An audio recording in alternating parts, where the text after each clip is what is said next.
Syederalun, segala macam cara dilakukan oleh pemerintah hingga penegak hukum untuk mensosialisasikan pencegahan penyebaran virus corona. Dari cara ekstrim hingga cara halus terus dilakukan.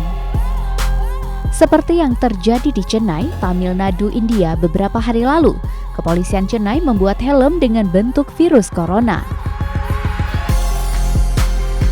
Polisi yang menggunakan helm berwarna merah dengan bentuk seperti ilustrasi virus corona itu bernama Inspektur Rajesh Babu.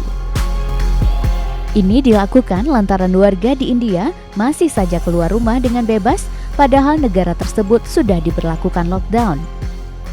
Sebelumnya, Perdana Menteri India Narendra Modi pada Selasa 24 Maret 2020 mengumumkan lockdown dan pembatasan sosial selama 21 hari.